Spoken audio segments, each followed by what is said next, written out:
Run before they lock you in that carriage." The whisper came from the trembling maid as Rosalind Whitfield stood before the mirror in her wedding gown, silk, lace, and misery. Outside the door, music swelled and guests murmured in the chapel pews. It was the morning San Francisco society had been waiting for, the union of the wealthy Whitfield family and the powerful Ashtons. But the bride's reflection looked nothing like joy. Rosa's corset dug deep into her ribs. Her cheeks were flushed, not from excitement, but from shame. Behind her, her mother fussed with the veil, muttering, "Stand tall, Rosalind. Maybe if you stop slouching, you'll look half decent in the photographs."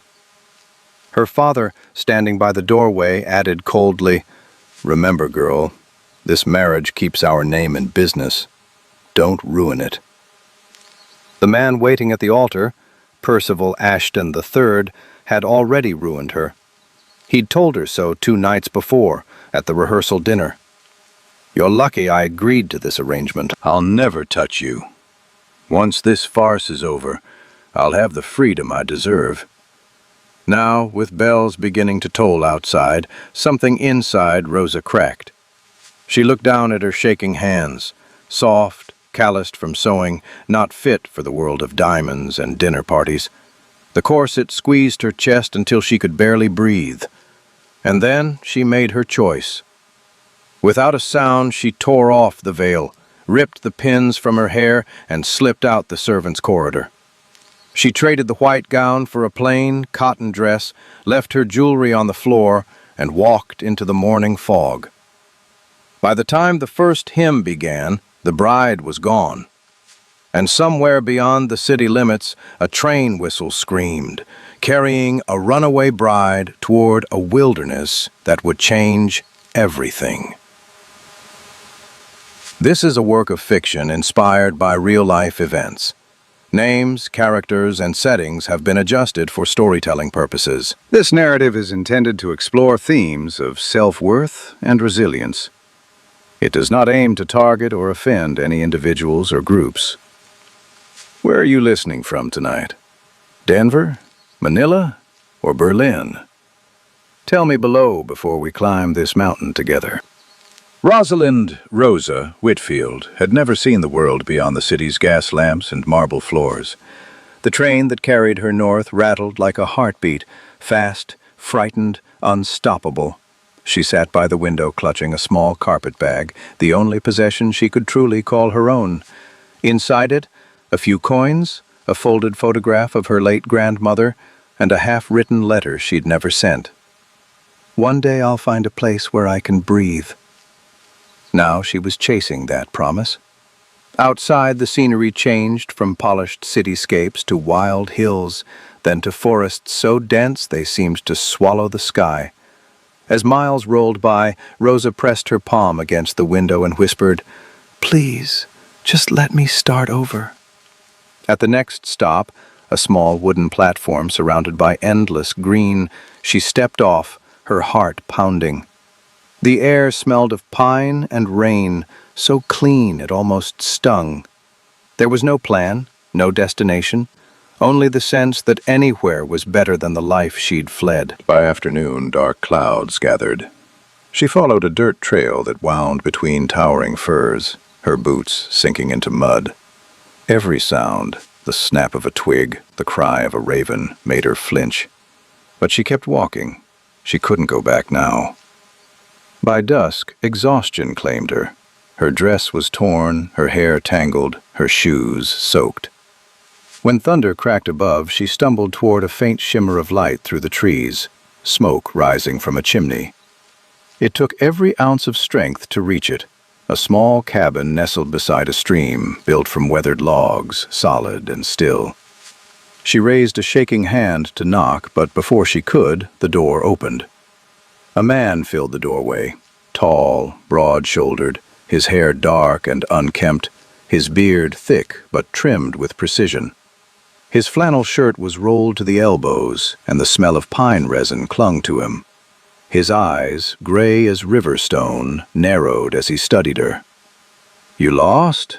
His voice was deep, rough, but not unkind. Rosa tried to speak, but the words caught in her throat. Her lips were blue from cold. I just needed shelter. I'm sorry, I'll go. The man frowned, stepping aside. You won't make it 50 yards in this weather. Get in. Before she could protest, thunder rolled again. She hesitated, then obeyed. The warmth hit her like a wave, firelight flickering, the smell of stew simmering over the hearth. He handed her a blanket and gestured toward the chair by the fire. Sit. You look half dead. Thank you, she whispered, sinking down. He nodded once and turned back to stir the pot. Name's Elijah Stone, he said after a pause. You can call me Eli. She hesitated. Rosa.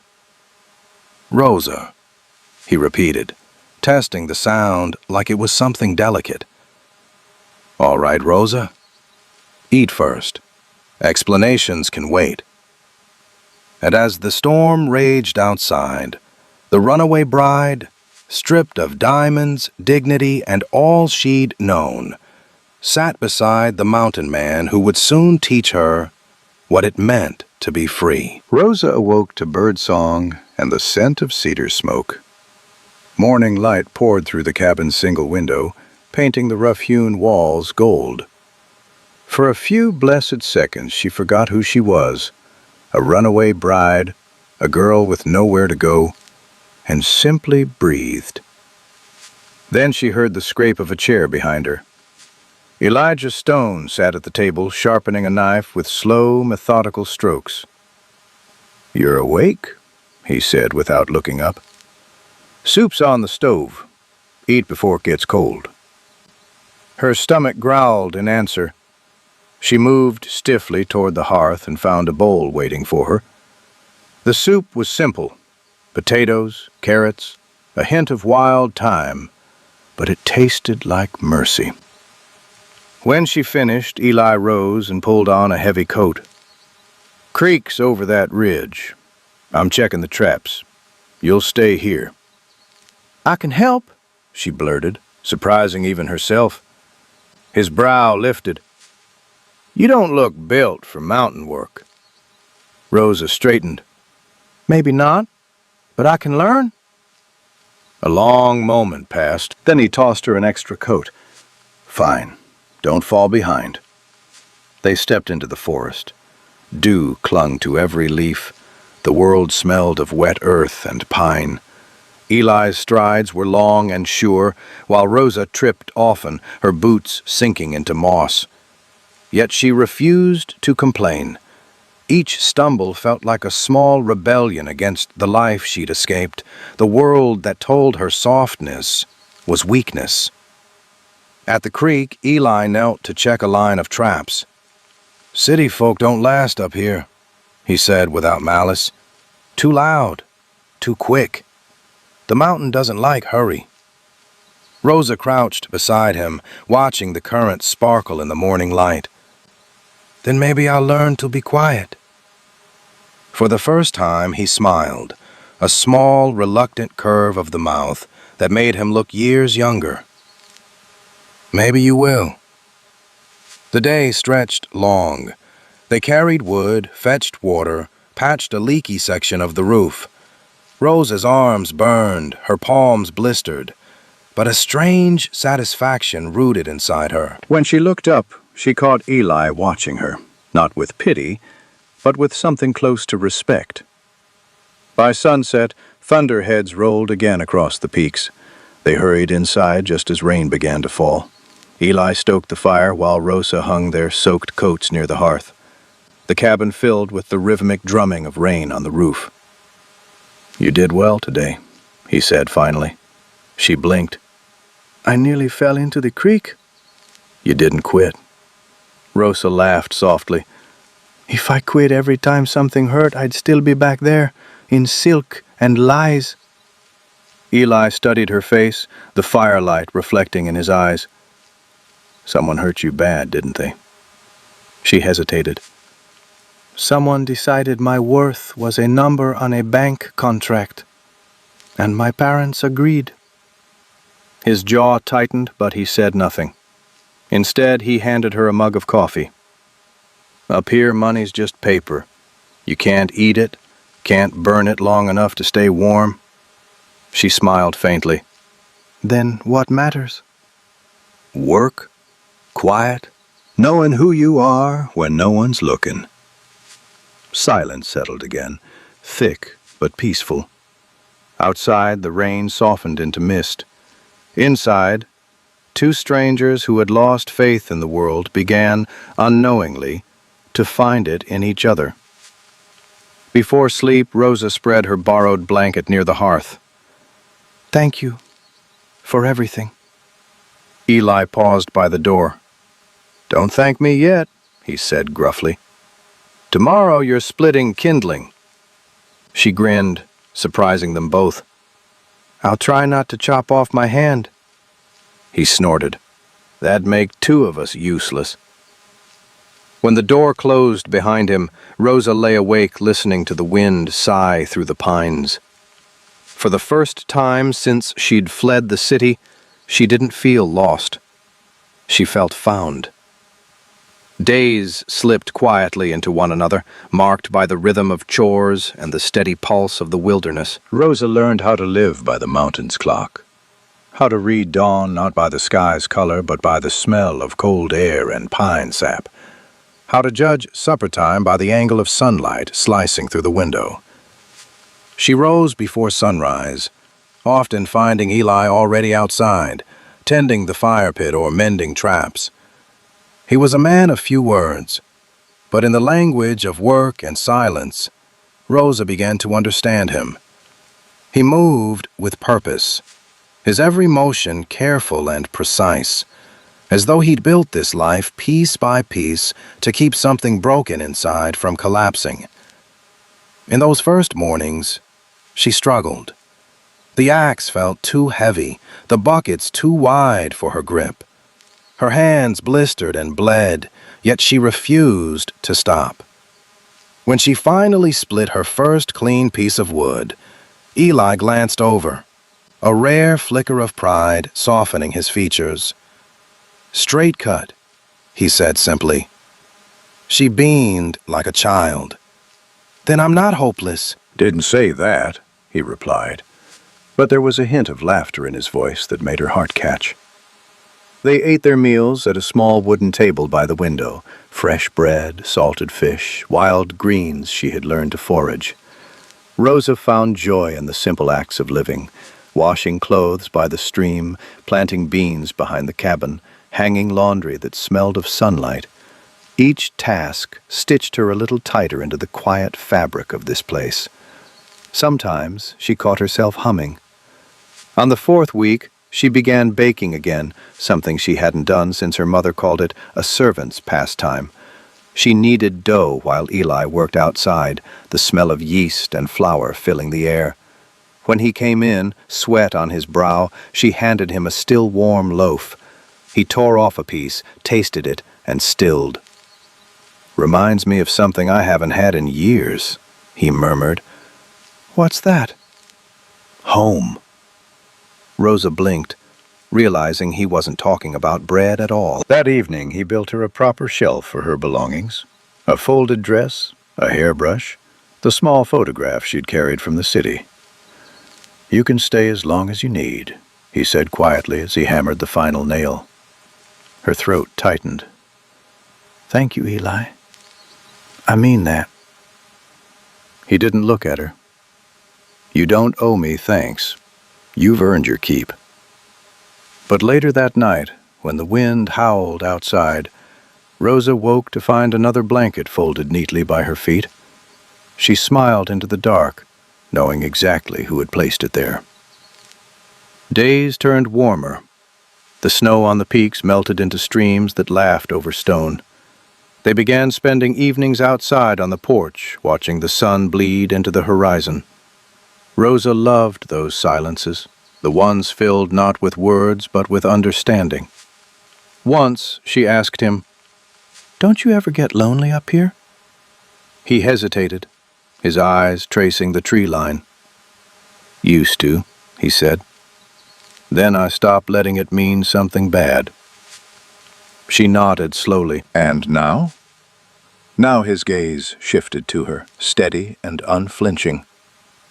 "Now it's not so lonely." The world seemed to still around them. Rosa looked down quickly, pretending to fix the hem of her sleeve, but her pulse betrayed her. She hadn't felt seen like that, truly seen, in her entire life. Later that week, she convinced him to let her accompany him to a nearby ridge to collect herbs. The climb was steep, and twice she nearly slipped, but his hand caught hers each time, rough, calloused, firm. At the top, the valley stretched before them like a painting of greens and golds. "I never knew the world could look like this," she whispered. "That's because you were looking from the wrong place," he said. They sat side by side until the light faded, the silence between them comfortable and charged with something unspoken. When they returned to the cabin, Rosa found herself lingering by the fire, unwilling to say goodnight. Eli poured her a cup of tea and sat opposite her, his eyes reflecting the flames. "I used to think love was a trap," she said softly. "Something meant to cage me." He tilted his head. "And now?" "Now," she whispered, "it feels like freedom." He didn't reply, but the way he looked at her said enough. That night, Rosa lay awake listening to the river outside, realizing that the mountain had become her refuge, and maybe, just maybe, the man beside her fire had become her home. Summer came fast to the mountain, and with it came quiet contentment. The small garden Rosa planted was beginning to bloom, green shoots rising from the soil like tiny declarations of hope. Every day followed a gentle rhythm: work, meals, laughter, and evenings spent watching the sky fade from gold to violet. For a woman who had once lived under chandeliers and cold stares, the scent of pine and bread meant more than all the pearls in San Francisco. But peace, Rosa soon learned, is a fragile thing. It never lasts without being tested. The first sign came one late afternoon when Eli returned from town, his brow tight and jaw set. "Someone's been asking questions," he said, hanging his coat by the door. Rosa looked up from the dough she was kneading. "Questions?" "About a woman. Said she came through on the northbound train, alone, dark hair, heavy set." His voice softened, but the words still carried weight. "Sound familiar?" Her blood went cold. "They found me." He nodded once. "A man in a gray coat, fancy, with lawyers." "Percival," she breathed, feeling the old fear crawl back up her throat. Eli leaned on the table, his expression unreadable. "Who is he?" She hesitated, then told him everything: the engagement, the insults, the contract her parents forced her into. She told him about the night she ran, how she traded lace for rags and promises for freedom. By the time she finished, her voice trembled. Eli said nothing for a long while. Then he crossed the room and crouched in front of her. "You did right to run." Tears blurred her vision. "They'll come for me. They'll say I belong to him." Eli's eyes hardened. "No one owns you, Rosa. Not while I'm breathing." She wanted to believe him. But 2 days later, belief turned into a test of truth. The sound of horses broke the stillness of dawn, hooves pounding against wet earth. Eli was already at the door when the knock came, hard enough to rattle the hinges. Outside stood 3 men. One wore a bowler hat and an expensive coat. Behind him, 2 uniformed officers, and beside them, Percival Ashton III, smirking as if he'd just found his missing property. "Well," he drawled, "the prodigal bride. Took us long enough to sniff you out." Rosa stepped back, trembling. Eli's body shifted subtly between her and the door. "You've made a mistake," he said evenly. "She's under my protection." Percival's lip curled. "Protection? She's my wife." "I never married you," Rosa said, her voice rising. "You know I didn't." He chuckled. "Your father signed the papers. Same thing, really." "No," Eli said, his tone sharp as flint. "It's not. The law doesn't recognize forced contracts." The man in the bowler hat, one of Percival's lawyers, lifted a document. "We have signatures." "Forgery," Eli said calmly, pulling a folded paper from his own pocket. "And I have witness statements from 2 servants who saw her being threatened, filed with a lawyer in Portland last week." The sheriff looked uneasy. "That true?" Eli nodded. "Every word." "You enforce justice, don't you? Or is it only for men with gold?" The sheriff's face flushed, and he stepped back. "If she says she's not going, then she's free to stay." Percival's voice cracked like a whip. "This isn't over, Whitfield." "No," Rosa said, stepping forward at last. "It's over when I say it is." Her voice trembled, but held firm. "You can keep your money, your name, and your lies." "I'll keep my freedom." Percival's gaze flicked between her and Eli, realization dawning that he'd lost more than control. He'd lost her heart. He turned, spitting curses, and rode away. For a long time after the horses vanished down the trail, Rosa stood trembling on the porch. Eli's hand found hers, steady and sure. "You planned for this," she said softly. "You knew they might come." He nodded. "You deserved a chance to fight back, and I wasn't about to let them take that away." Rosa looked at him then, really looked, and saw not just the man who had saved her life, but the man who had believed she was worth saving. And in that moment, fear gave way to something far stronger. Love. The mountain went eerily still after Percival rode away. But Rosa knew peace wouldn't last. A man like him, humiliated, denied, would never accept defeat quietly. Eli knew it too. For days he checked the traps near the ridge, reinforced the doors, and made sure Rosa never ventured far alone. By the 4th night, the storm came. Wind howled through the pines, rain slashing the windows like claws. Eli was stacking firewood inside when he froze, head tilted toward the sound outside. The low creak of saddle leather. "They're back," he muttered. Rosa's breath caught. "Percival?" Eli grabbed his rifle and moved to the door. "Stay behind me." Through the sheets of rain, 3 riders emerged. Percival and 2 hired guns, their horses steaming in the cold. They dismounted, shouting over the storm. "Come out, Stone!" Percival's voice carried, dripping with rage. "You think you can steal from me? You think a whore in rags can defy the Ashtons?" Rosa's heart hammered. Eli's jaw clenched. He stepped onto the porch, rifle steady but lowered. A man who'd fought enough battles to know the cost of one more. "She's not yours," Eli said, "and you'd best ride back down before the mountain buries you in it." Percival laughed, rain streaming down his pale face. "You think you're her savior? You're nothing but a filthy hermit hiding from the world. I'll drag her back myself." When he took a step forward, Rosa appeared in the doorway. Her hair was wet, her cheeks streaked with tears, but her eyes burned with something fierce. "You will not touch me again," she said, her voice cutting through the thunder. "Not now. Not ever." Percival's smirk faltered. "You ungrateful." The next crack wasn't thunder. It was Eli's rifle firing into the air, the warning echoing off the cliffs.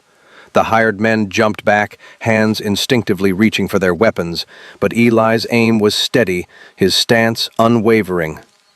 "Try me," he said quietly. For a long, terrible moment, the only sound was rain hitting the roof. Then Percival's courage faltered. He spat at the ground, turned on his heel, and mounted his horse. "You'll regret this," he snarled, but his words were hollow. They rode off, swallowed by the storm. Eli stood there for a moment longer before lowering his rifle. When he turned, Rosa was still in the doorway, trembling, not from fear, but from release. He stepped toward her, slow and careful, as if approaching a wild creature. "It's over," he murmured. Rosa's lips quivered. No, She whispered, eyes glistening. it's just beginning. And before he could reply, she threw her arms around him, burying her face against his chest as thunder rolled above them. Outside, the storm raged on, but inside that small cabin, something stronger than the storm took root.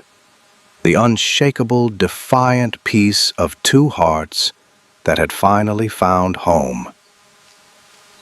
Morning came quietly, washed clean by rain. The storm had passed, leaving behind a soft mist that clung to the trees and shimmered in the pale light. Rose awoke to the smell of coffee and the sound of Eli moving about the kitchen. For a moment she lay still, listening to the crackle of fire, to the birds returning to their songs, to the rhythm of a life she never thought she could have. When she rose, Eli was by the window, his broad frame silhouetted by the sunlight. He turned when he heard her steps. "You slept through the sunrise," he said, a faint smile tugging at his mouth. For once, I didn't have nightmares, she whispered. He nodded slowly, then poured her a cup. "That's a start." They sat together at the small table, sipping in silence. No grand words were needed. The danger was gone, at least for now, but something deeper had taken its place. Peace, fragile yet real. Outside, the garden glistened with dew. Rosa glanced toward it and said softly, "I think I'll plant roses this spring." Eli looked at her for a long time before replying. "Then this will finally be your home." She met his gaze, her heart swelling. Our home. He reached across the table, his rough hand covering hers. "You're safe here, Rosa, for as long as you want to be." Tears welled in her eyes, not from pain, but from the quiet disbelief that happiness could exist after so much fear. She nodded, unable to speak. Outside, the mountain stood silent, steady, eternal, a witness to their beginning. And as the firelight danced across their joined hands, the question lingered softly in the air. Could love, born in hiding, truly survive the world beyond these woods? Every story like Rosa's reminds us that courage often begins in silence, in the quiet decision to walk away from what breaks you and toward what heals you. Somewhere out there, someone is still learning that love isn't found in wealth or beauty, but in kindness, patience, and safety. If you've ever felt unseen, know this: your worth isn't measured by the world's approval, but by the strength it took to keep going. Tell me, where in the world are you listening from tonight? Because the next story, like this one, might just be yours.